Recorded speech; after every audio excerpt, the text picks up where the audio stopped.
Episode 12 of The Judge from Hell begins with the police showing up at the burning car location.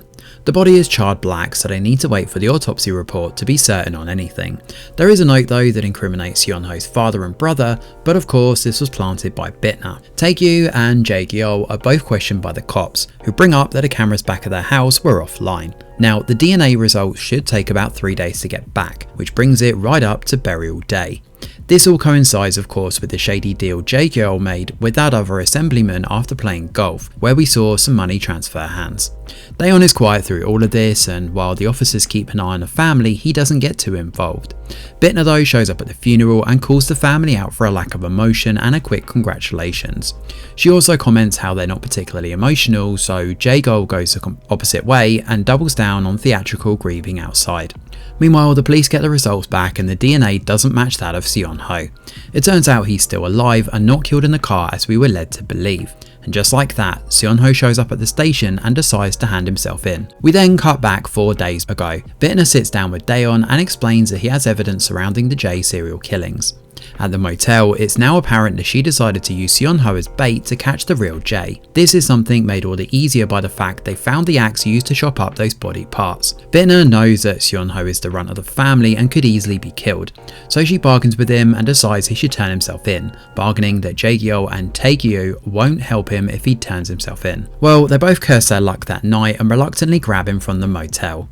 He's not dropped home though, and en route to parts unknown, the Hell cleanup crew arrive, Arong and Mando alongside them, to stop the thugs from killing Seon-ho. They make swift work of the goons and then proceed to take Seon-ho. In order to do this, he now needs to play ball. The body out in the field is indeed a sinner that died 10 years back, and they've kept the body fresh until Bitna lights the match and burns the car. This is of course where we ended yesterday's chapter. Daon is obviously in on this too, explaining why he was quiet at the station, and it catches us up to the incident at the police station. Bitna promises not to legally sentence or kill him for killing the human Bitna, and will get revenge for him too. In the interrogation room, Seon-ho points out that Taegyu and Jae-gyeol worked together and starved his mother to death. He knows there's video evidence of this but doesn't know whereabouts it is. News reaches Taegyu of the axe at the same time as news reaching the officers that Taegyu's bribe to the assemblyman was actually to help smooth over the redevelopment plans for the villa. Yeonseop has restored a clip, and this, coupled with confirmation that Daon actually leaked info of the axe to Taegyu on purpose, puts their plan into action. All of this is designed to rattle Taegyu and get him to make a mistake. Jae-gyeol perks up though when his son reveals that he's actually got the Kylum, and just like that, checking the vault, Jae-gyeol realises that Bitna has been inside the vault. He also starts to understand who she is as well. One thing she didn't see though was a hidden compartment keeping their mum on ice. Jae-gyeol brings up Bitna's ties and promises to make arrangements here. If he passes over the Kylum, Jae-gyeol will send Taegyu out of the country and away from possible incrimination. Taegyu grabs the Kylum and he does so, just as Bitna is checking her mirror and sees where it was hidden. Taegyu heads back to his father and after getting all of his stuff in order, hands over the Kylum. Only Taegyu suddenly brandishes a gun and fires. After killing Jae-gyeol, he takes off with the Kylum and his gear and is back on his way. He arrives at the airport, or does he? It turns out this was all a big vision by Jae-gyeol, who eventually stabs his son in the leg and knows that, through these visions, these were actually Taegyu's desires all along. He leaves the guy bleeding out and takes off with the Kylum. Just as this occurs, DNA test results confirm that Taegyu is Jae, given the fingerprints on the axe. Everybody races over to find him, but Bitna gets there first. She races into the vault, where she finds Jae-gyeol working on sorting this perfect body out with the Kylum. Just before he places the final piece, Bitna conjures her Hellblade and looks set to kill him, until he brings up Daon's parents dying. Jae-gyeol explains that he was injured during his escape from Hell and found Taegyu over at the real Jae-gyeol's mansion. He was never good enough for his dad, and Satan decided to use this bloodthirstiness to seize his opportunity. It works well, given Taegyu killed the real Jae-gyeol, prompting Satan to jump in and decide to possess his body. In order to let Taegyu live, he's forced to do Satan's dirty work by killing for Satan. He's tasked with bringing body parts over to him, and in exchange he'll rise up to be a big deal in the family and get the love he's always cherished. Jae-gyeol then tries to manipulate Bitna, encouraging her to seize immortality for herself, given it would allow her to be with Daon. There's a whole bunch of images that pass here as Bitna sees her and Daon's marriage, and then it happens. Jae-gyeol's wife awakens and pounces, like a ravenous zombie.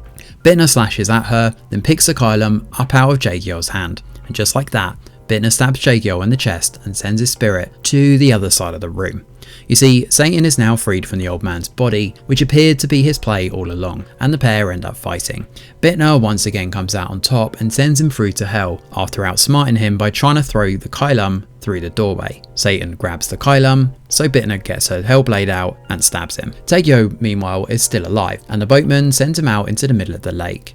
This is of course all one big ruse as Daon presents himself. He's here to get his revenge, and now the ugly truth is revealed. It turns out Seonho never actually killed So-young either. This is all Taegyo's doing, and before she died, So-young wrote the J letter on the floor.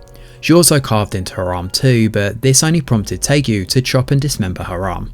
Taegyo continues to goad him into killing Jae, but Daon remembers both So-young and Bitna's words before he does so, deciding to let him be tried properly in a court of law as the serial killer.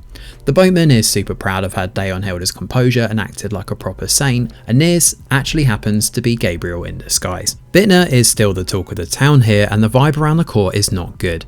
Given she's going to be presiding over the case, it's making a lot of people nervous. Now, Bitna obviously promised to try him in court, and before she heads in, Bael shows up in her office.